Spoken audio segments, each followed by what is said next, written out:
Says we're live. Says we're live. Yes. Okay. Can you see me? Okay. Yeah, it's up, yeah. All right. Good morning, everyone. Good afternoon. Good afternoon. I guess it's 12:30. It's Tuesday. This is episode number 8 of Ask Fleurish. And I don't know why it took us 8 episodes to do this, but we are going to be doing kitchen cabinets. It's definitely the number one thing that people are coming into the store to buy our paint for. And you know, the kitchen is the most remodeled room in the home. Absolutely number one. The kitchen is the heart of the home. Everyone spends so much time in their kitchen, and a lot of us have really dated cabinets. They're probably solid oak or solid maple, good quality wood, and the footprint is just fine. You know, why would you rip out all of your kitchen cabinets to replace them? Not only is it extremely expensive to replace all your cabinets, but then what are you doing with all of that afterwards? It's going in a landfill. Responsible remodeling is refinishing them if they are perfectly fine. So don't reface them and replace them with pressed board. Keep your solid wood. That's the perfect thing to paint, and I'm going to show you the best way to paint and prep, because chalk paint is definitely the best way to DIY. It's not a latex band-aid that you're putting on. You're truly creating a beautiful hand-painted finish that's going to increase the value of your home. Every dollar spent in the kitchen, you're going to be able to get back out should you resell, and you want something that's going to last. You don't want paint that's going to chip off your cabinets. Your time and your effort, your labor is the vast majority of it. You can refinish your average kitchen for somewhere between $200 and $400 using our product, and you couldn't even reface probably a pantry door for that. So really, really awesome stuff in here today, and we're going to go ahead and get started. We're going to focus in pretty tight on most of what I'm doing today so that you can really see the details of what is going on. So again, this is Ask Flourish episode 8, painting and waxing kitchen cabinets. The first thing you need to do is prep. And the beautiful thing about using chalk paint is that you don't have to do a ton of prep, but you do need to do some prep. So we're going to be using Basic H. This is my favorite cleaner. We do sell it here at the store. It's a Shackley product. It's wonderful. If you have a local Shackley person, certainly buy it from them. Otherwise, you can get it from us. The reason why I like this product is because it's completely non-toxic. It's very safe to work with. It rinses very clean, and it doesn't leave a residue behind that could fight with your paint. So I love that. Any other non-toxic cleaner is fine. Please don't use TSP or any other really harmful substances. This is a really kind paint. We need to be environmentally safe, and using that is it's just not necessary, and you could actually do some harm to your body in that, and you might leave residue behind that could fight with your paint. So non-toxic cleaner Basic H is great. This is going to make 48 gallons, so I've got some water in this bucket here. I'm going to use about 1.5 teaspoons for the water that I have in here, so my fancy measurement, just squirting a little bit in there. I'm going to swirl that around. So the best tool that you can use to clean with are these little sponges here. So I like the Scotch-Brite, any brand will use. I like the scratchy side that's in here because this is really going to abrade away any cruddy stuff that's on here. Your kitchen cabinets are probably dirtier than you realize with a lot of hidden grease and things like that. So I'm going to wash them with this side, and I'm going to rinse them with this side. So in here, I'm going to work and I'm going to scrub through, cleaning all of that. And you can see I'm putting a little bit of muscle into it because I really want to make sure that I'm doing a good, thorough job in cleaning this, because a clean, dry surface is going to give you the best prep that you can get for painting. You do not need to strip off your finish. You do not need to sand your cabinets. You do not need to prime them. Our paint is going to adhere better than any primer. So just clean. A little bit more in here. These are really grody. As you can see, I'm really getting all of that grime off of there. And I'm spending time to get into the corners and pull all of that out. And I'm putting some pressure on here because I really want to make sure that I'm getting anything that's kind of sunk down into that finish that's on there. So if any of you are thinking about painting your kitchen cabinets, I'd love to know how big your kitchen is. Tell me what color you're thinking. Tell me whether or not you're going to tackle it with a friend.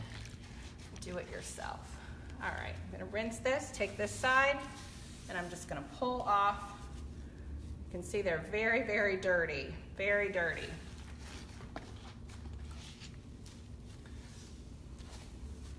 Pull that back off. Very dirty here. That's why it's important to rinse. You need to rinse them as well as you would rinse your hands when you are washing your hands. If I leave a few little bubbles on here, the nice thing about using Basic H is those little bubbles are not going to fight with my finish. And that's one of the big reasons why I really like this cleaner. So I'm going to wipe that off. And I just want to make sure that my sponge is clean when I'm done, so I know that there's no more dirt on there. That looks pretty good now. So I want to make sure that this dries thoroughly. If I'm doing my whole kitchen, I'm going to let my cabinets dry for a couple of hours before I want to start painting, because you don't want to trap any moisture down into them. Move that to the side.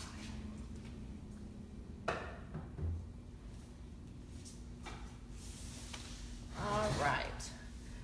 Now we're going to look at painting. So I put a little bit of paint on here earlier, and I want to show you a few little tricks to painting oak. I would say that oak cabinets are probably the #1 wood that we hear from people coming in to the shop. A smoother cabinet like I just did, which is probably maple, you don't have this open grain. Can you tell what that grain is in the photograph? Can you see what that is? You see that really open grain in there. And if you paint traditional way of working with the grain, can you see all those holes that are there? So when you work with that, you end up with all of these little pockets in here. Does that show up on there? When they look closer, all of these little air pockets from the grain are in there, and I don't have paint. So it looks like I've missed a spot or that I don't know how to paint. The key is to really working with a good natural bristle brush. To properly load your brush, you really want to make sure that all the sides of your brush have paint, okay? You don't want to just put a little tiny bit on. You want all the sides of your brush to have paint. You don't want it to be dripping. I've wiped the excess off. And you'll notice that I'm only using about the first quarter of my brush. That's a properly loaded brush. I don't want paint all the way back here to my metal ferrule. That's just gonna rust it, and you're gonna get too much paint on there. It's gonna get goopy and make a big mess. So you just wanna do about the first, quarter to maybe a third of the brush is good. And you wanna paint kind of opposite what that grain is. So I'm not gonna paint with the grain and do these little stripes like this, because then it's gonna look weird. Now I'm gonna have, brush strokes that are going opposite the grain, and then I have the grain going this way. Instead, what I wanna do is I wanna kind of work against the grain, but then I'm going to just, notice how I'm just pushing it in different directions. I'm not having any particular type of motion, just trying to push the paint down into that grain. And very, very lightly take the weight of my brush and just tickle that surface like that, and that's gonna get my brush strokes out, and it's gonna be very nice. You don't want your brush strokes to go in one direction, because that's actually gonna highlight any kind of flaws that you might have in your wood.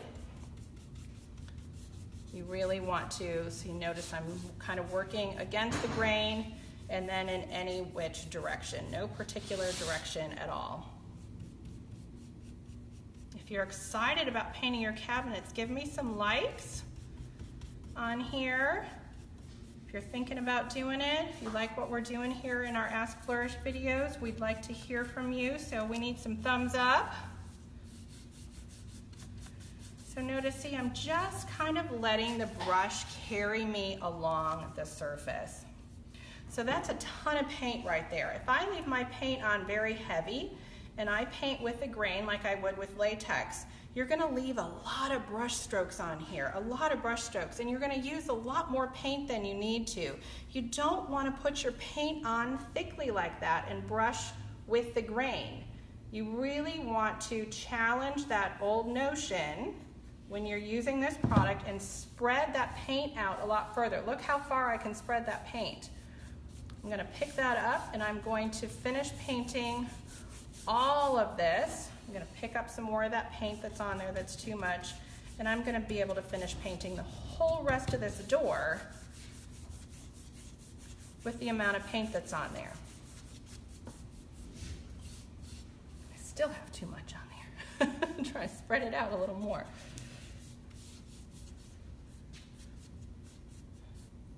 I'll do that. All right. And I'm gonna let that dry.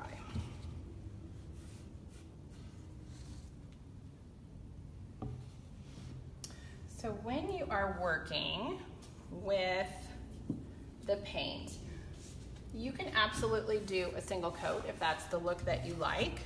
But I do recommend that on kitchen cabinets, on something that's gonna get a lot of wear and tear, that you do, 2 to 3 really thin coats of paint, letting each one dry in between. The first coat, you can let dry 15 minutes and you're fine. The second coat, I would let dry a couple of hours before I put that third coat in, or overnight, because you really want to make sure that it's truly, truly dry, that your paint is completely dry before you wax it. And I let my last coat of paint dry overnight before I wax, just to make sure it is thoroughly dry, because you don't want to trap any moisture underneath that wax. So when I'm working on the cabinets, why do I want wax? I like to use wax for a few reasons. One, it is just a million times easier to use than a polyurethane or lacquer or anything like that, where I need to worry about brush strokes and drips and overbrushing and all of that. The other thing is that the wax just gives a really beautiful finish, and it's really easy to maintain. So I'm gonna put a coat of clear wax on this. I'm using one of these wax brushes. This is our waxing brush that we carry here at the store. This is a Coda Artisans product. Got a couple of them here. And I like the Coda Artisans brush because I like this flat finish on the brush here. And what this does is it really helps massage the wax down into the paint. And what I'm trying to do is I'm trying to fill up whatever amount of paint that I have here on the surface with wax. No more, no less. Just the amount of paint that's on here. So I'm not using a ton of wax. And just like the paint, a couple of thin coats is better than a heavy coat. It's nearly impossible to get it to fill in perfectly on one coat. We are humans after all. And, contrary to popular belief, more wax or a heavier coat of wax does not equal more protection. It just doesn't. Your thinner wax is going to actually give you a nicer shine and a better finish and more protection than more wax. So I'm putting my wax on my wax brush. This is a fair amount of wax, but I've got a cloth with me. This is one of our Better Than Cheesecloth towels, and I'm gonna work in a small section, and I'm going to rub the wax down in here. And if you think of it like putting on hand cream, I think that that is the best analogy. I'm doing a little back and forth. I can do a little rub. I'm not spending a ton of time on it. I'm just gonna do that section. And then I'm gonna immediately wipe off the excess. And notice I'm just wiping pretty much in one direction here and just pulling off anything extra that might be sitting on the surface. I'm not rubbing it back and forth. That's buffing. You can do that later if you want, but it's not necessary. So when I feel the surface now, it feels moisturized, it feels soft, but it doesn't feel wet or sticky or tacky, okay? It just feels moisturized. So notice I'm just working in small sections too. So I'm being a little more methodical about how I put this on because I want to know where I've gone. And see, you can't tell where you start and stop. It's wonderful. You don't have to worry about overlap marks. You don't have to worry about, you know, being so perfect. You just put it on. I'm going to do this section. And you see the pressure that I'm doing. I'm not doing this delicate, like just barely painting it on the surface. This isn't gonna do anything, nothing at all. But I'm not doing this either. You don't need to hurt your brush, you don't need to hurt your hand. It's not high pressure. My bristles are moving, I'm pushing it down into the surface so that it can soak into the paint that's there.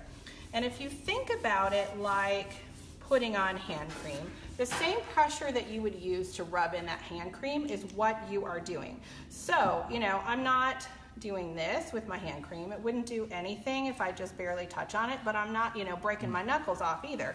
So that same pressure that I would use on there is what you want to use with your brush. Do you have a question? Yes. Melissa Pent says, I have been afraid to do my cabinets for fear of not being able to ever go back if trends change.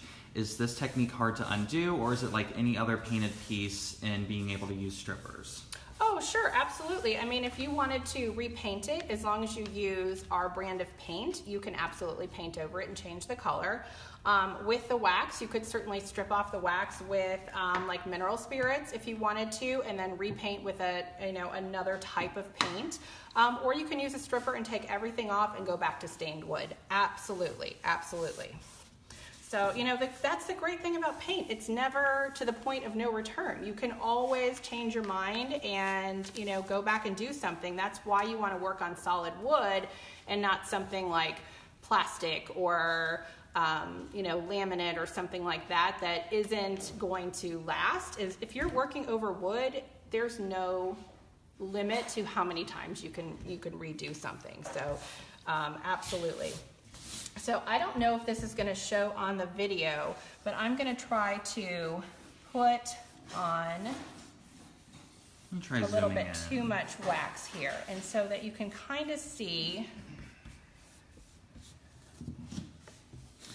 So on here, it doesn't look like I have a heavy amount of wax.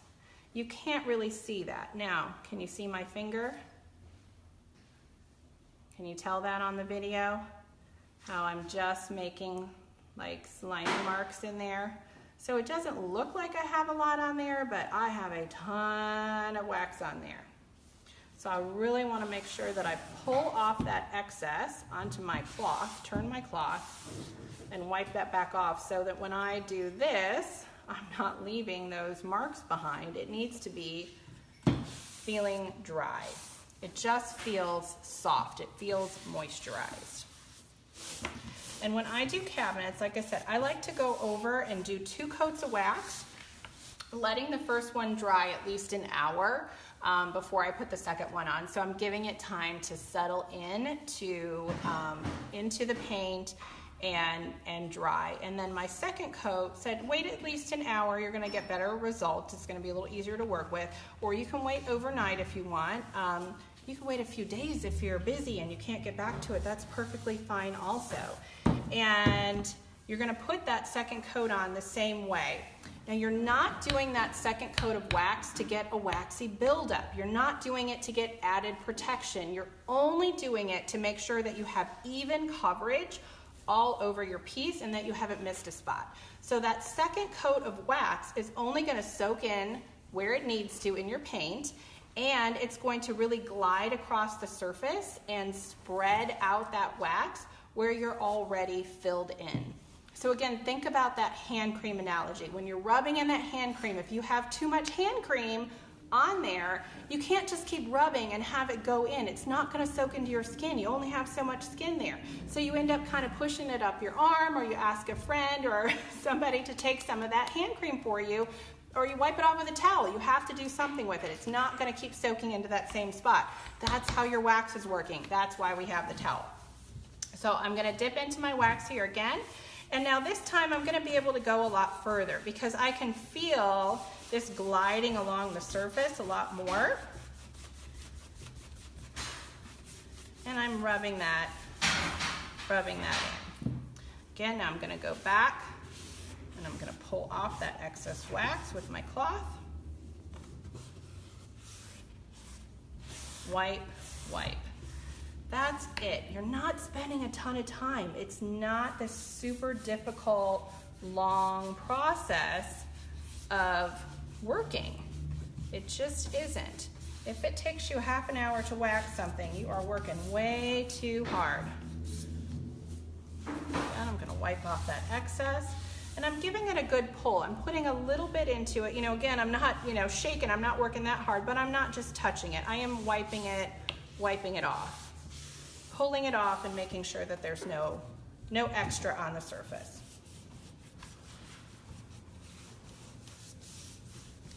Yeah, that feels really good there. It really was very slick.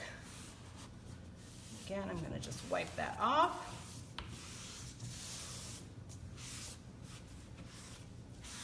All right, I'm going to let this dry for a little while and then I can go back and buff it. Okay, so I'm going to show you on this brown paper because it's very easy to see how it soaks in with the wax. So if you do swirls like this, you can see how you can easily get all of these little holes in here as the wax soaks into the brown paper where you've missed. You can't really see that on your paint so easily. So that's why I'm not a big fan of just doing swirls.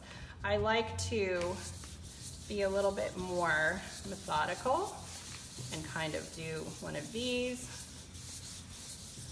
And now you can see where it's starting to soak in and fill in those areas that we had missed before. And so now this is going to give you that even application of wax. So doing that second coat, even if you've missed a big spot, you can go back and it's going to fix itself on that second coat. It's going to soak in, and this is all going to be nice and even by the time it's done soaking in and drying.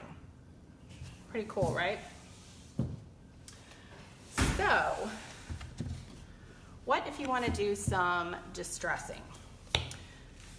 I recommend that you wax first. So put a coat of clear wax on here.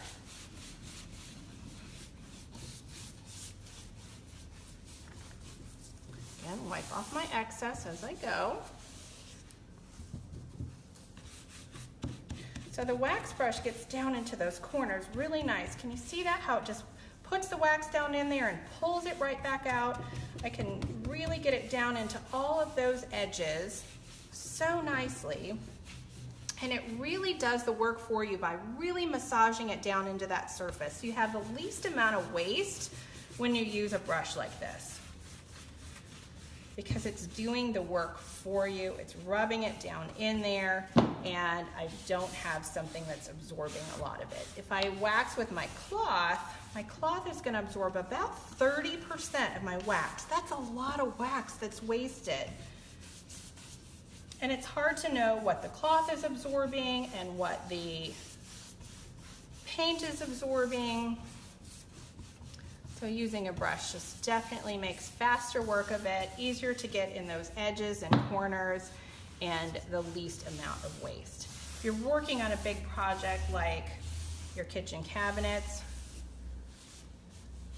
you're already saving a ton of money. Get the right tools. They make a huge difference. Woo, fuzzy. Okay, so I put my first coat on, and then I'm going to do a little bit of distressing. So I've got an Aubusson blue color underneath here, and I like my sandpaper kind of small, so I'm going to tear that in half in here. I'm using 220 grit. I like the 220 grit. for distressing. I'm gonna lightly go over, hit my edges.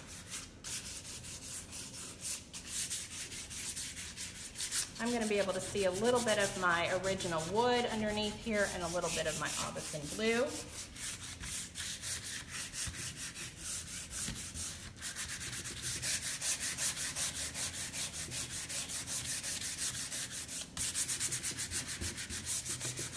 Sand here, I'm going to kind of let the piece talk to me and decide where I want to distress it a little bit more. So where my handle is probably going to wear a little more.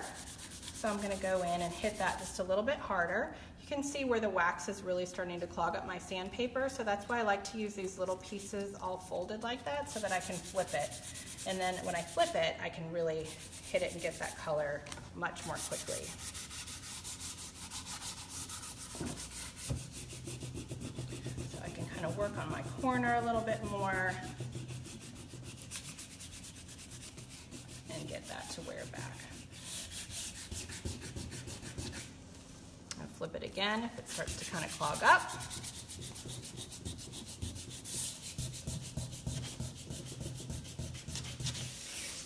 And do that. So you'll notice that as I'm doing this, I'm just going to very lightly wipe off that sandy dust, not much. My color looks kind of funky. You know, I can see these lighter areas now and these darker areas. So that's why you want to put your second coat of wax on after you do your sanding, because that is going to even out your wax application. Obviously the areas where my Aubusson blue is, I don't have any wax. And some of these areas I've sanded some of the wax off. So when I go back, you'll see there, boom, my color is back to where it's supposed to be, and I don't have any of those funky lines anymore. Pull that off, flip my towel, there we go, pull off that excess wax. The second coat of wax, you can see a little bit more where you're going with that because you've sanded.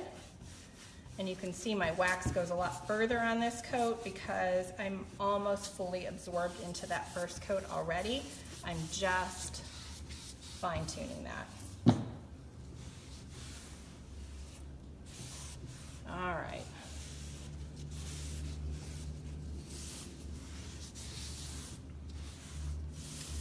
So you can see how that looks really very natural. It looks like this could truly be an old piece that's worn away like that. And when you wax first and then sand, that gives you that much more natural looking distressing doing that. If you sand directly on your paint, you are going to sand back probably more than you want to because it does sand back so quickly. And you're also going to compress your paint, which makes it more difficult for it to absorb the wax. So when you put that wax on and sand and then wax again, you're going to have better results. All right, we're going to let that dry a little bit.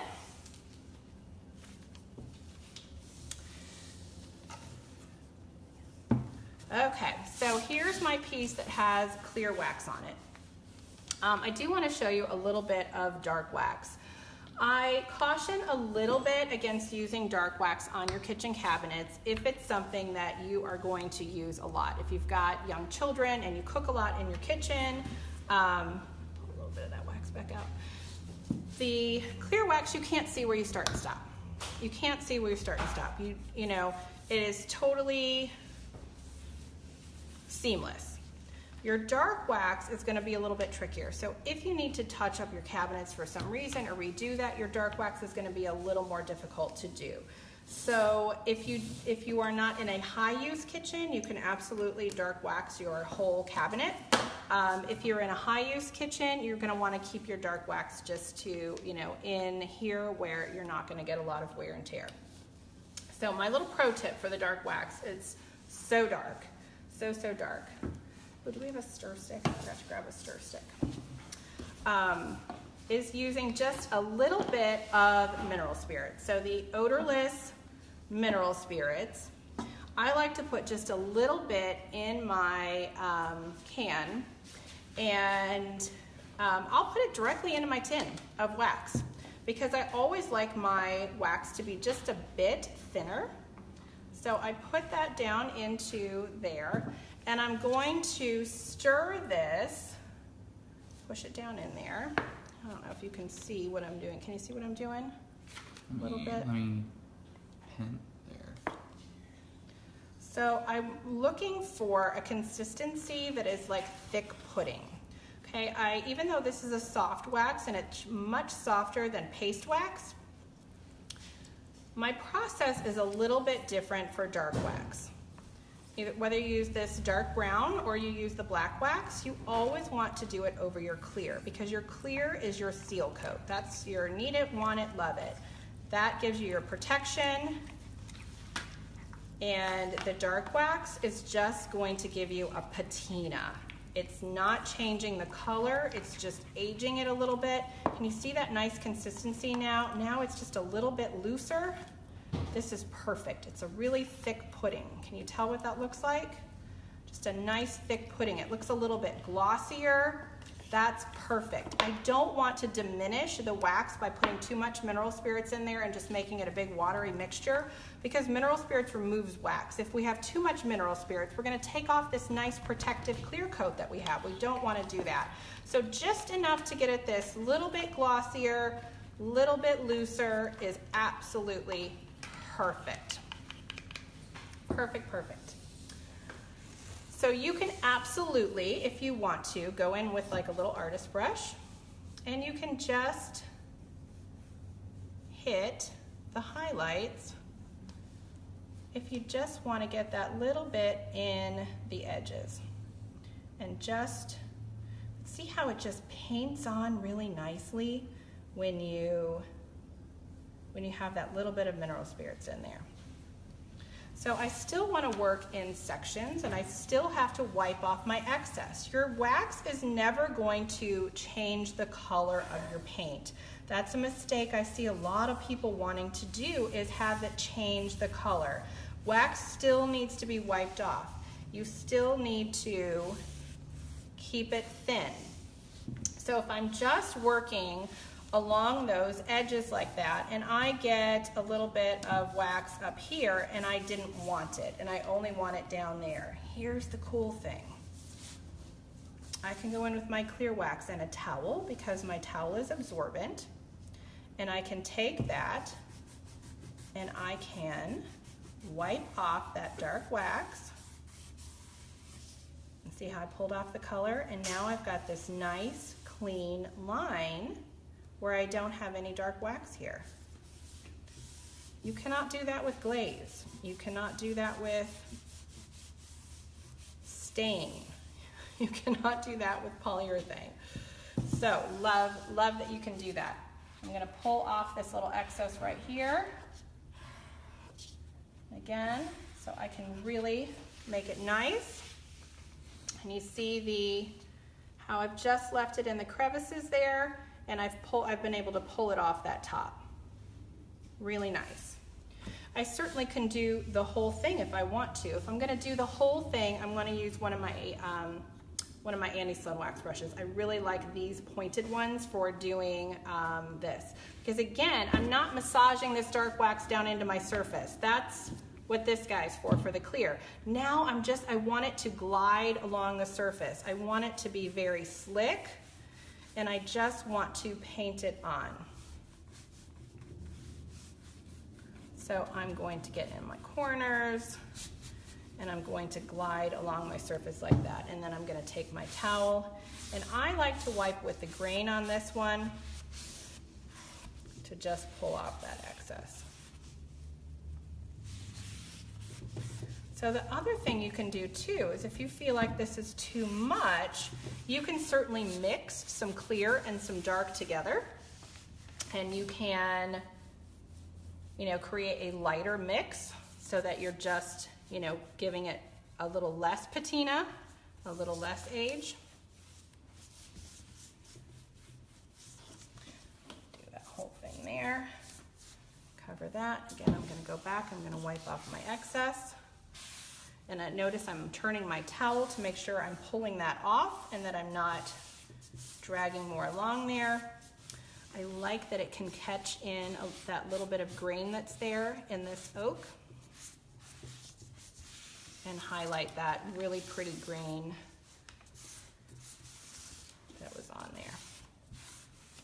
There. See that? So pretty, right? But if you decide it's too much, again, I can take that cloth, because the cloth is absorbent, with some clear wax, and I can go in and I can lighten it up. I can pull it all off if I want, but if I just lightly go over it and pull a little bit off,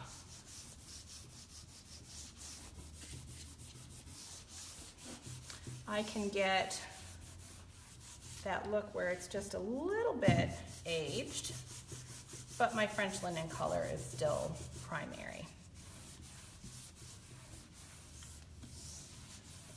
So see how that can really change the look? So from the exterior here to the interior, you can get any kind of range like that. So I want to show you one other thing that's really awesome about wax and why I like using wax over this paint. Now this paint is unique in that it actually is absorbing this wax. So if you use a latex paint or some self-sealing paint, the wax isn't going to do a lot because it can't soak into it. This paint is designed to be chalky and absorbent. That's where chalk paint name comes from, and it absorbs down into that wax and it gives you a lot more of a protective layer. So you can do things like, I have this cabinet here that we painted the other week. And, you know, life happens. Crazy things happen. So what if your 3-year-old decides to draw a masterpiece on your cabinets with some Sharpie marker? That's permanent. If you have factory finish cabinet and you have a varnish or a polyurethane that you've used on your cabinets, or, you know, another brand of finishing product that you put on there, that Sharpie is on there, and now you will have to strip your finish off. You're gonna have to use some stripper. And when you do that, not only are you gonna take your clear coat off, but you're gonna take your paint off, you're gonna take your stain off, and anything else that's on that cabinet. So whether you've done a stained finish, a painted finish, whatever, varnish, it's just stuck there. It's not going anywhere. You're gonna have to start all over again. Here's what's so cool about using this wax. Here's my wax on my towel again. Watch this. Look at how I'm getting that Sharpie right off.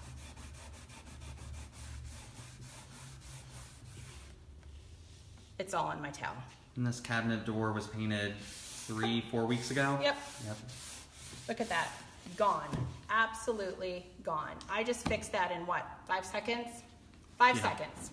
So, you know, that table that you have sitting at home right now that had fingernail polish remover on it 6 years ago, and it's still sitting there with the tablecloth askew on it because you can't show anybody. If it would have been finished with chalk paint, you could have fixed it in 5 seconds. So, awesome, awesome stuff. So, we would love to hear from you and know about your kitchen cabinet projects. If you've got any questions about doing your kitchen cabinets, we are here to support you. You can put your question down below, whether you find this on our YouTube channel or here on Facebook. You can absolutely ask those questions down below and we will answer it. The very last step that you may want to do with your kitchen cabinets is buff them. And I recommend buffing for kitchen cabinets just because when you buff your wax, you actually harden it a little bit more. That sheen is going to be more resistant to fingerprints and different marks like that. So again, I like to use a buffing brush. You can absolutely use a cloth, and you really need to rub very, very, very vigorously with a cloth to get that sheen. It's hard to get in your corners and things like that, just like why we want to use a wax brush. So we really like using these buffing brushes. I can go in and in that much time get a nice buff. I can get down in my crevices. I can get this beautiful sheen just rubbing over my surface. These are made out of horsehair. It's kind of like the idea of a shoe shine brush, only it's designed for furniture. It's soft, it's not going to scratch, and it is all horsehair, which does a beautiful job of buffing and not scratching. So I can do that. And can you see that nice sheen that's on there? So now you have this beautiful professional looking finish, this high-end looking finish, and you've spent a little bit of time, a little bit of money, and that's it, just a little. And you have this whole brand new kitchen. So voila. Thank you very much for watching today. I'll be watching for your questions, and remember to post your projects either on Instagram or Facebook, and make sure that you tag at Fleurish Home on there. And if you really want to make sure that you're seen, use our hashtag #PaintCreateFlourish, all put together in one word. And every single Monday we feature a customer project and give you $10 to spend in the store if we put you on there. So we'd love to see your projects. Thanks so much for watching. We'll see you guys next week.